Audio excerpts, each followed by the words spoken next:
granted all your life to somebody who is quite unfamiliar with it. But the government, the sovereignty, since you don't like the other word, doesn't do anything for the people, one of the professors objected. It leaves all the social services to the whim of the individual lord or baron. And the people have no voice at all. Why, that's tyranny, a professor assemblyman added. He tried to explain that the people had a very distinct and commanding voice, and that barons and lords who wanted to stay alive listened attentively to it. The assemblyman changed his mind. That wasn't tyranny, it was anarchy, and the professor was still insistent about who performed the social services. If you mean schools and hospitals and keeping the city clean, the people do that for themselves. The government, if you want to think of it as that, just sees to it that nobody's shooting at them while they're doing it. That isn't what Professor Polwell means, Lucas. He means old age pensions, Prince Bentrick said. Like this thing Zaspar McCann's whooping for. He'd heard about that on the voyage from Audholma. Every person on Marduk would be retired on an adequate pension after 30 years regular employment or at the age of 60. When he wanted to know where the money would come from, he had been told that there would be a sales tax, and that the pensions must all be spent within 30 years, which would stimulate business, and the increased business would provide tax money to pay the pensions. We have a joke about 3 Gilgameshers space-wrecked on an uninhabited planet, he said. 10 years later, when they were rescued, all 3 were immensely wealthy, from trading hats with each other. That's about the way this thing will work. One of the lady social workers bristled. It wasn't right to make derogatory jokes about racial groups. One of the professors harumphed. Wasn't a parallel at all.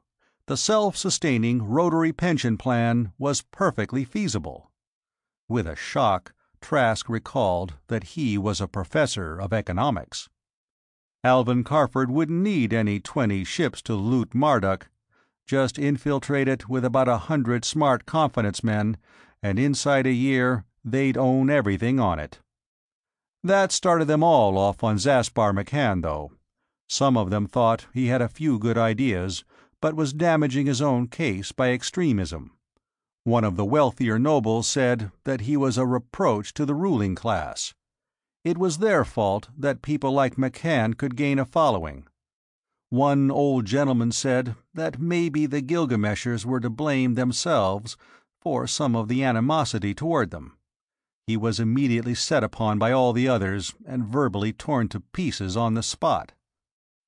Trask didn't feel it proper to quote Goodman McKill to this crowd.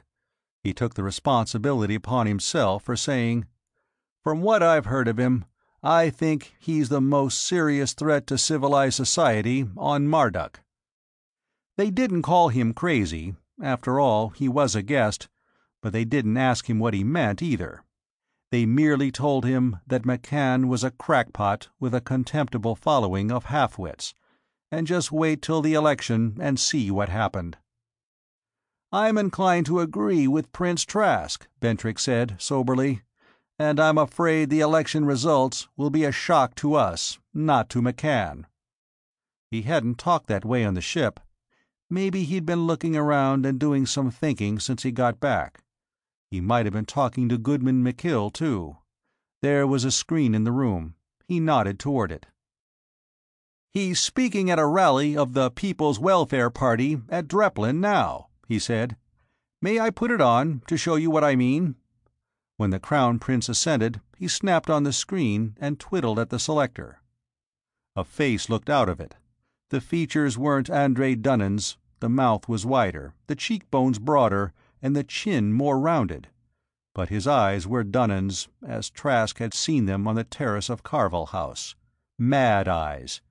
His high-pitched voice screamed, "Our beloved sovereign is a prisoner! He's surrounded by traitors! The ministries are full of them! They're all traitors! The bloodthirsty reactionaries of the falsely so-called Crown Loyalist Party! The grasping conspiracy of the interstellar bankers. The dirty Gilgameshers. They're all leagued together in an unholy conspiracy. And now this space Viking, this bloody-handed monster from the Sword Worlds. Shut the horrible man off, somebody was yelling, in competition with the hypnotic scream of the speaker. The trouble was, they couldn't. They could turn off the screen, but Zaspar McCann would go on screaming, and millions all over the planet would still hear him. Bentrick twiddled the selector. The voice stuttered briefly, and then came echoing out of the speaker. But this time the pickup was somewhere several hundred feet above a great open park. It was densely packed with people, most of them wearing clothes a farm tramp on Graham wouldn't be found dead in. But here and there among them were blocks of men in what was almost, but not quite, military uniform, each with a short and thick swagger stick with a knobbed head. Across the park in the distance, the head and shoulders of Zaspar McCann loomed 100 feet high in a huge screen. Whenever he stopped for breath, a shout would go up, beginning with the blocks of uniformed men.